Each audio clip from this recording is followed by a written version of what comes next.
Je vous propose d'écouter Massoud Pezeshkian, qui est le président de la République d'Iran. Les membres du Conseil suprême de sécurité nationale se sont réunis et l'ont approuvé à une écrasante majorité. Ils discutent actuellement de la démarche à suivre. Quelle que soit la décision du guide suprême, nous tous, le corps des gardiens de la révolution islamique, les Bassidji et le gouvernement, nous nous y conformerons et la respecterons. Et le président Macron a également pris la parole. Je vous propose de l'écouter. On va ensuite parler de l'Iran et de l'accord qui se signe ce soir. Et pour ça, on associera l'Égypte, qui sera aussi avec nous, avec les pays du Golfe, en particulier le Qatar et les Émirats arabes unis. Et là, l'objectif sera de voir les conséquences de cet accord, le soutien au Liban, la réouverture d'Ormuz dans la durée, et évidemment la conclusion d'un accord sur le nucléaire et le balistique en Iran. Vincent Herouet est en direct avec nous ce matin. Vincent, merci d'abord d'être avec nous. Je suis évidemment pas un spécialiste comme vous de la politique internationale. Je suis un spectateur lambda, sans doute, et j'ai résumé ça tout à l'heure en disant tout ça pour ça. Est-ce que vous validez ? Mais c'est un constat de bon sens que vous avez fait là, c'est une évidence. Hein. Tout ça pour ça, c'est-à-dire des dizaines de milliers de missiles, de bombes, de drones, de bombes guidées laser, hein, pour arriver à un résultat qui est extrêmement piteux. Aucun début de guerre que poursuivaient les Américains n'a été atteint, c'est une évidence. Hein. Et puis, il y a eu des milliers de morts en vain, il ne faut pas les oublier, à commencer d'ailleurs par les civils libanais, 3500 morts au Liban, plus de 3000 en Iran, on ne sait pas très bien combien. Et en plus de cela, il faut rajouter sans aucun doute les pendus de Téhéran, tous ces gens qui ont été, tous ces opposants qui ont été exécutés parce que la machine terroriste des gardiens de la Révolution voulait continuer à faire régner la peur et qu'il n'y ait aucun soulèvement derrière. Tout ça pour ça, on se dit qu'on se retrouve au 28 février, au début de la guerre, quand les négociateurs américains et iraniens palabraient entre Genève et Oman. Mais ça, c'est une vision très optimiste des choses, parce que en réalité, depuis près de 3 mois et demi, ce qu'on a vu, c'est l'impuissance américaine. C'est-à-dire que c'est un désaveu cinglant pour les États-Unis qui vont le payer cher, à mon avis, parce que ça ne reste jamais impuni, ce genre de faiblesse. Mais c'est aussi, pour les alliés des États-Unis, une véritable leçon. L'Amérique a été incapable de protéger ses alliés du Golfe. Les pétromonarchies ont essuyé des milliers de tirs de l'Iran. Et les États-Unis viennent de lâcher en race campagne Israël, en désavouant la guerre menée au Hezbollah. Et puis c'est, en plus du désaveu des amis, un soutien apporté aux ennemis, en revanche, de l'Occident. Regardez, l'accord tel qu'il est annoncé ne dit pas un mot des milices irakiennes, des Houthis ou bien du Hezbollah qui est en quelque sorte sanctuarisé. Non, c'est véritablement un échec éclatant, mais il va être masqué par l'incroyable mise en scène que Donald Trump organise pour son anniversaire. Ça a commencé avec ce match MMA il y a la nuit dernière devant la Maison-Blanche. Ça va se continuer au G7 où il va solliciter la coopération des Britanniques et des Français pour aller sécuriser les détroit d'Ormuz, le déminer. Et puis ça va se terminer mercredi avec l'Argenterie qui sera de sortie. Il sera reçu à Versailles avec la porcelaine fine. Ce sera un véritable triomphe pour Donald Trump qui cache un échec cinglant. Merci Vincent, je voulais vraiment vous avoir parce que c'est important puisque vous suivez évidemment pour nous toujours cette actualité. Vous serez demain à Paris sur notre plateau pour aller bien sûr plus loin dans l'expertise. Merci vraiment, Michel Fayad est avec nous et on peut vous retrouver tous les soirs ou régulièrement en tout cas chez Christine Kelly et vous serez ce soir avec elle. Vous êtes un spécialiste du Moyen-Orient. Dans ce qu'a dit Vincent, il y a une chose qui est intéressante sur laquelle vous pouvez rebondir. Vincent a dit les USA ont désavoué Israël. Est-ce qu'il y aura des conséquences, selon vous, j'allais dire, ce lâchage, en tout cas, de s'être écarté de Benjamin Netanyahou? Déjà, les Israéliens ont annoncé ce matin qu'ils n'étaient pas tenus par cet accord et que si le Hezbollah continuait à frapper ou continuait à agir, alors Israël agirait en son sens. Donc on sent déjà que les Israéliens se positionnent dans un sens qu'ils sont prêts à continuer les combats s'il le faut. Pour les Israéliens, c'est quand même extrêmement important et vital puisque le Hezbollah a créé la surprise ces dernières semaines en utilisant des drones à fibre optique et des drones à carte SIM qui n'existaient pas sur le marché, qui n'étaient pas présents jusque-là et qui peuvent maintenir sur une longue période, une longue durée, un problème pour les Israéliens du nord d'Israël. Donc en fait, les Israéliens ne peuvent pas laisser en fait le Hezbollah présent au Liban, capable de les menacer tout le temps, toujours et de manière donc permanente. Donc aujourd'hui, pour les Israéliens, il est impensable d'accepter l'accord tel qu'il est. C'est les grands perdants? Vous trouvez que ce sont les grands perdants Pas seulement les Israéliens. Les Israéliens sont grands perdants parce que justement, on leur impose un accord qu'ils ne veulent pas, que ce soit avec la République islamique d'Iran ou avec les Houthis. Mais c'est aussi le Liban est un grand perdant dans cette affaire. Bien sûr. Parce que finalement, il y a eu un accord qui a été conclu sur le dos du Liban et des Libanais, sans la présence du Liban. Les Iraniens sont des perdants, je parle du peuple, et lui aussi, il n'y a pas un mot sur la répression, pas un mot sur les gens qui sont pendus là, en ce moment même et dans les jours prochains. Mais ce qui est important, par exemple, pour les Libanais, c'est que, vous savez, alors que les Libanais négocient avec Israël un accord de paix, et en même temps, on est en train de leur dire que statu quo pour le Hezbollah, donc qu'est-ce qui va se passer? Si Israël ne peut pas attaquer le Hezbollah, l'armée libanaise n'est pas renforcée militairement, qui va désarmer le Hezbollah? Comment est-ce qu'il pourrait y avoir un accord de paix avec Israël et un Hezbollah qui reste armé, qui est plus armé que l'armée libanaise, plus fort que l'armée libanaise? C'est quand même impensable. Le pire des scénarios pour les Libanais, ça serait que la Syrie soit invitée à rentrer au Liban pour s'occuper du Hezbollah. Parce que si la Syrie rentre au Liban, vous savez ce qui peut se passer. Michel Fayad, politologue, spécialiste du Moyen-Orient, du Proche-Orient, va regarder le sujet de Julia Ferrand, ce que prévoit cet accord, et puis après on va pouvoir échanger entre nous. Les États-Unis et l'Iran sont parvenus à un accord pour mettre fin à la guerre. Une annonce faite par le Premier ministre pakistanais, médiateur clé du conflit, et confirmée peu après par Donald Trump sur son réseau social et par Téhéran. L'accord prévoit la fin permanente et immédiate de la guerre et des opérations militaires sur tous les fronts, y compris au Liban. Un accord qui ouvre la voie à une phase de négociation de 60 jours sur le programme nucléaire iranien, les stocks d'uranium enrichi, la levée des sanctions américaines, mais aussi la reconstruction et le développement économique de l'Iran, ainsi que la mise en place d'un mécanisme de suivi des engagements pris. Donald Trump a également annoncé sur son réseau social la réouverture du détroit d'Ormuz dès la signature de l'accord ce vendredi à Genève.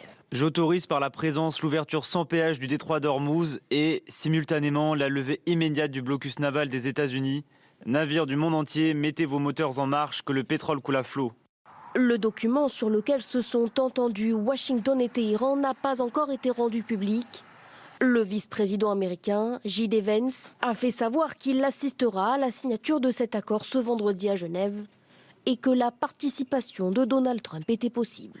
Une image en direct de Washington, je pense. Et Washington, il doit être 6 heures ou 7 heures de moins.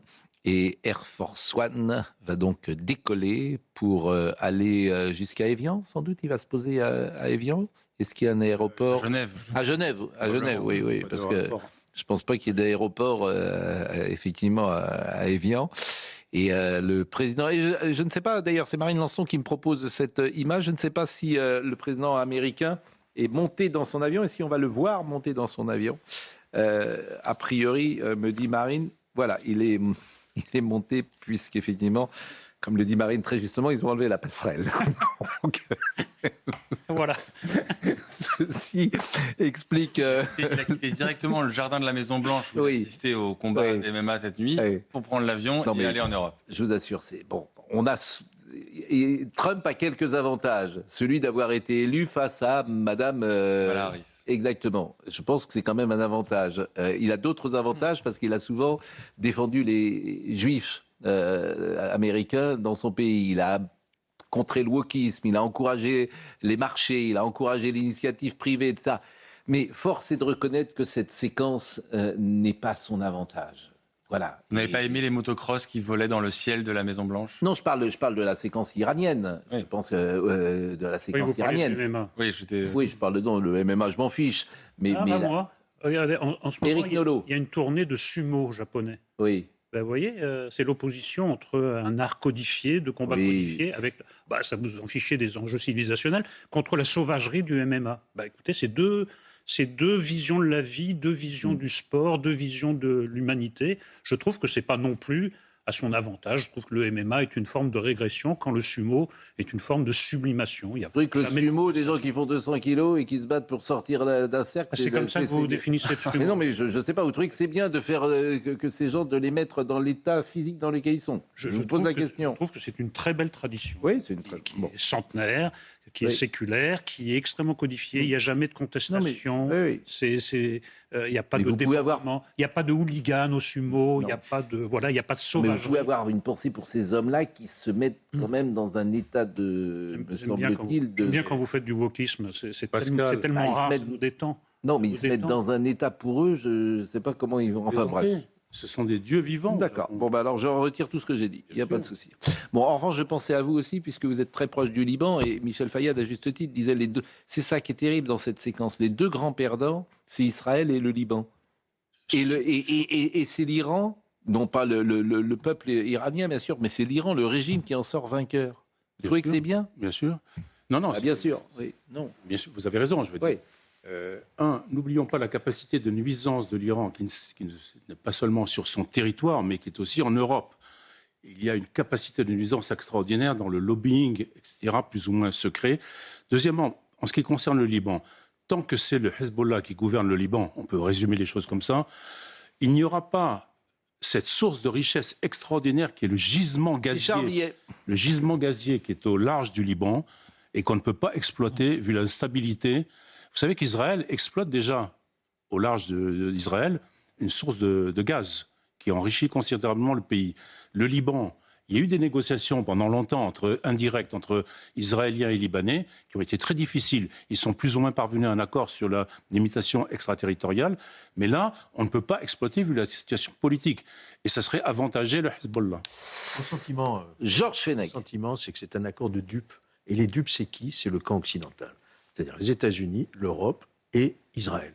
Parce que quand on parle d'accord, en réalité, c'est un cadre, un accord cadre. Rien n'est finalisé. Où sont les 400 kilos encore qu'on cherche d'uranium?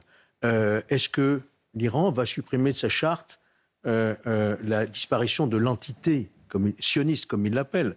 Donc on voit bien que cet accord n'est pas... Et d'ailleurs, même Donald Trump a dit déjà depuis cette annonce que si jamais il n'y avait pas respect de ces accords-là, eh bien, il était prêt à reprendre la guerre. On voit bien que tout cela est un triomphe un peu peut-être à la Pyrrhus demain. Voilà. C'est pas un triomphe du tout, surtout. C'est même pas à la Pyrrhus. Non, mais il l'annonce comme un triomphe. Oui, il dit ce qu'il veut, mais Donald je trouve Trump. Que Vincent Avoët et Michel Fayad ont été très clairs là-dessus. C'est vraiment... Et puis les Iraniens. Quand est-ce que ce régime va tomber, Michel Fayad? Parce que qu'est-ce qui se passe? J'imagine... Lorsqu'on est passé tout près comme ça de la mort, on renforce encore le pouvoir et se radicalise.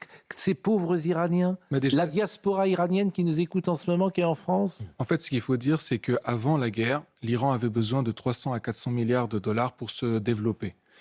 Durant la guerre, l'Iran a perdu de quoi, en termes de destruction, 240 milliards de dollars. Donc ils sont à quasiment plus de 600 milliards de dollars nécessaires pour relancer et reconstruire l'économie iranienne. Ils réclament 24 milliards. Vous croyez que 24 milliards, c'est quoi?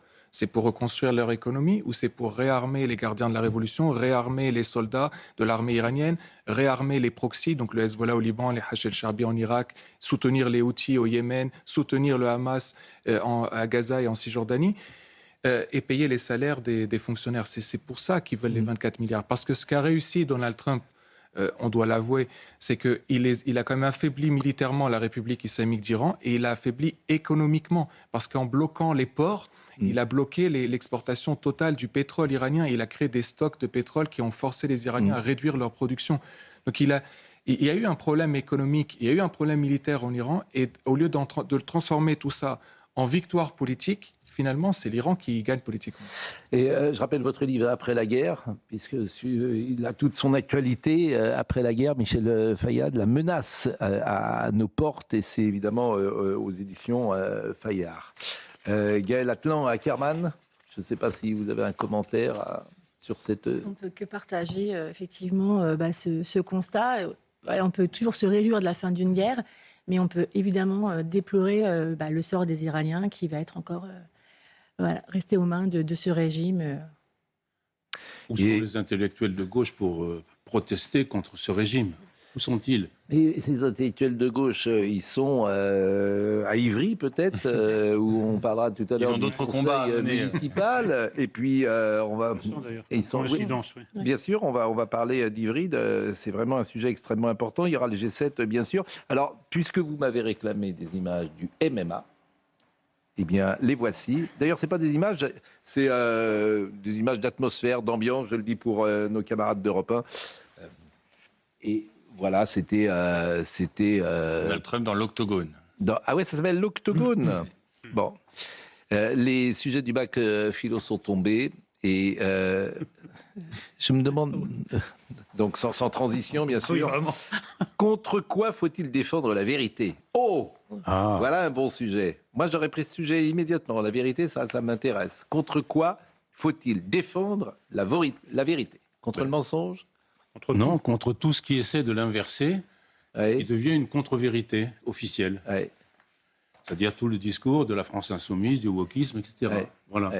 J'aurais dit ça dans ma copie, j'aurais usé Ça vous aurait aidé à avoir une bonne note. Ça. Il y a le courage. C'est quoi le courage? Et c'est pour tout le problème qui est posé aux journalistes, d'ailleurs, bien souvent. Le courage, c'est, de trouver la vérité. Alors, c'est tant avec le mot vérité, mais surtout de le dire. Oui. C'est ça le courage. C'est de le dire. Nous en savons tous quelque chose ici. Parce qu'il y a beaucoup de gens qui... écoutez, il y a beaucoup de gens off, comme on dit, qui disent des choses. Ah oui, mais on ne peut pas le dire. Ah oui, mais on ne peut pas le dire. Après, j'observe un autre phénomène, c'est qu'à force de se répéter la même chose, on finit par plus voir la réalité. Il y a aussi ça. Il y a des gens qui disent le contraire de ce qu'ils pensent, mais il y a des gens qui ne le voient plus parce qu'ils ont réussi à se conditionner. C'est-à-dire que dans 1984, les gens ne voient plus en réalité. Il n'y a même plus besoin de les opprimer, ils ne voient plus la réalité, ils voient l'autre réalité. C'était ça, le dernier, paraît-il, commandement dans 1984. C'est vous ne voyez pas ce que vous avez vu. Voilà. C'est le plus essentiel. Voilà. Et une fois que c'est rentré dans les mœurs, eh bien voilà, on n'a pas plus besoin de vous le rappeler. Il y a une phrase de Guy Debord extrêmement célèbre que je me permets de rappeler. Dans un monde entièrement inversé, le vrai n'est plus qu'un moment du faux. Eh oui. Voilà, on est en plein dedans. Alors le deuxième sujet, la technique change-t-elle ce que nous sommes? C'est séquence IA. C'est l'intelligence artificielle. La technique. Je fais juste une petite parenthèse. Est-ce que vous savez le livre qui est le plus vendu en ce moment? Et c'est mon libraire qui me l'a... Le libraire, j'ai été chez un libraire samedi. Je salue les libraires, bien sûr. Le livre le plus vendu en ce moment. Laurent Alexandre, non? Comment? C'est pas celui de Laurent Alexandre. Non, c'est pas Laurent Alexandre. Walem Sansal est deuxième. Quel est le livre dans les librairies qui se vend le plus au moment T en ce moment à 9h20? Et c'est très intéressant. L'encyclique du pape. L'encyclique du pape. Le libraire, il m'a dit on en vend des tonnes par jour. Alors, pour plusieurs raisons. D'abord, parce que ça coûte 4,90 €. C'est une édition, c'est... Les éditeurs du pape, si j'ose dire, c'est toujours ce prix-là. C'est une maison d'édition que j'oublie. C'est Lise Boel qui m'a donné ses coordonnées, qui m'a donné ses informations. Parce que j'ai vérifié. Évidemment. Mon libraire me l'a dit, hop, Lise Boel chez Fayard. Je lui ai dit, mais c'est vrai ou pas? Bon, elle m'a dit oui, première chose, 4,90 €. Deuxième chose, ça montre, les gens ont un intérêt pour l'avenir, pour l'intelligence artificielle, pour l'avenir de l'homme, pour comment on va évoluer, etc. Et troisième chose, c'est que dans les médias, c'est assez peu présent. Vous ne le saviez pas vous-même. Quand l'encyclique est sortie, évidemment, il y a eu beaucoup de papier, mais vous ne pouvez pas dire qu'on parle beaucoup des conclusions ou de l'analyse de Léon XIV. Le livre le plus vendu en France. Intéressant. Donc j'ai dit qu'on en parlerait demain. On va marquer une pause, peut-être, et on reviendra avec le G7. sauf si on peut voir le sujet maintenant, je ne sais pas, je demande à Marine Lançon, est-ce qu'on a le temps de voir le sujet de Viviane Hervier sur les préparations à Évian? Bon, et comme Marine... Eh bien, voyons-le. Voyons le sujet de Viviane Hervier sur le G7 à Évian. C'est en Suisse, à l'aéroport international de Genève, que les chefs d'État et de gouvernement du G7 arrivent aujourd'hui, avant de rejoindre la France et l'hôtel royal d'Évian. Le premier temps fort aura lieu vers 17h, avec un entretien bilatéral entre Emmanuel Macron et Donald Trump. Les deux hommes se connaissent bien, les sujets de friction entre eux ne manquent pas. Ils sont aussi les deux seuls à avoir participé au dernier G7 organisé par la France à Biarritz en 2019. Le dîner de travail consacré aux grands enjeux internationaux réunira à partir de 19h30 tous les membres du G7. Le lendemain, mardi, Emmanuel Macron accueillera le président ukrainien Volodymyr Zelensky. La réunion de travail qui suivra aura pour thème le retour de la paix en Ukraine. La situation au Moyen-Orient sera au menu du déjeuner en présence du président égyptien Al-Sisi et des représentants des Émirats arabes unis et du Qatar, invités par le président français. Emmanuel Macron a également convié le président brésilien Lula et les chefs de gouvernement de l'Inde, de la Corée du Sud et du Kenya. Ils viennent défendre la création de nouveaux partenariats en matière de commerce international. Mercredi, dernier jour de ce sommet, sera consacré à la relance économique, une relance équilibrée, partagée et durable. Enfin, vers 15h, le chef de l'État donnera une conférence de presse pour faire le bilan de ce G7.